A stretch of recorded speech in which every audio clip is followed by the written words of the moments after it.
এই যে জান্নাত আর আমি আসছি শাক তুলতে, তাই না জান্নাত? হ্যাঁ, জান্নাত যখন শাক তুলতে আসে তখন শাক ক্ষেতের অবস্থা 12টা বাজিয়ে দেয়। এই যে দেখেন এক পাশ থেকে খালি তুলতেই আছে। জান্নাত তুমি তো এক পাশ থেকে তোলা শুরু করছো। এই যে বাইসা বাইসা ছোটগুলো তুলতে হয়, ছোট শাক তুলতে হয়, বড়গুলা বড় হইব, তারপরে তরকারি রান্না করে খাবো, বুঝছো?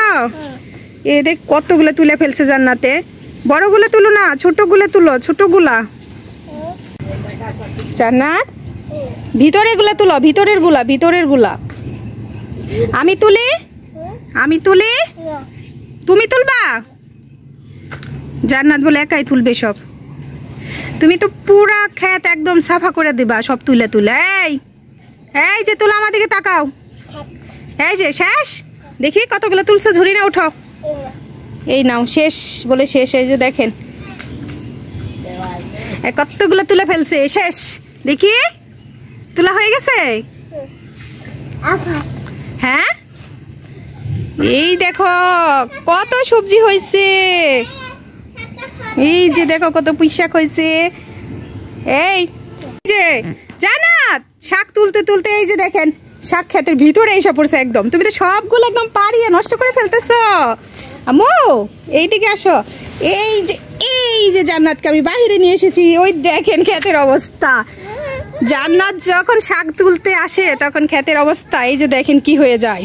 যে দেখেন গুঁড়ো যেমন এসে জমিতে একদম মই দিয়ে যায়। এই যে দেখেন জান্নাতে সেইভাবে ক্ষেতটারে মই দেয়া হয়ে গেল। এই যে দেখেন সবগুলো সবজি একদম উলট পালট করে দিয়ে গেছে। এই যে দেখেন গাছের অবস্থা কি। জান্নাত যখন আসে তখন এইরকমই করে।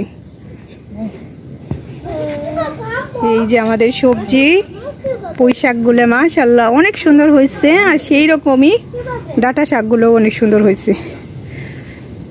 তো এখন ভাবছি যে ভিতর থেকে ছোট ছোট যে ডাঁটাগুলো আছে ওগুলো তুইলা শাক খেয়ে ফেলবো, তাহলে বড়গুলা সুন্দরভাবে বড় হয়ে যাইব।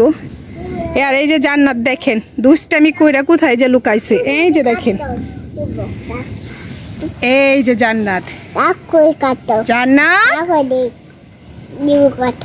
ওই দেখেন দুনিয়ার কথা বলতেছে এখন।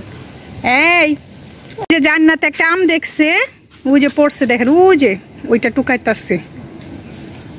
এ জান্নাত উল্লু হয়ে গেছে। জান্নাত তুমি দেখো ওটা নষ্ট আম, নষ্ট, তাহলে ফালিয়ে দাও। আরে আমার মেয়েটা। হ্যাঁ গাছে আছে, ওই দেখেন গাছের গুলা দেখে দিতেছে। এই যে দেখেন শাক তোলা হয়ে গেছে, আর এই যে জান্নাত মাথায় নিচ্ছে আর বলতেছে শাক নিবে। এই শাকালা, এই তুমি মাথায় কি নিছো? শাক। এলে কি শাক? কচু শাক না তো, এগুলা দাঁড়া শাক। হ্যাঁ দাঁড়া শাক। কোথায় নিয়ে যাচ্ছ? বাজারে না, এবার ঘরে নিয়ে যাও, ঘরে।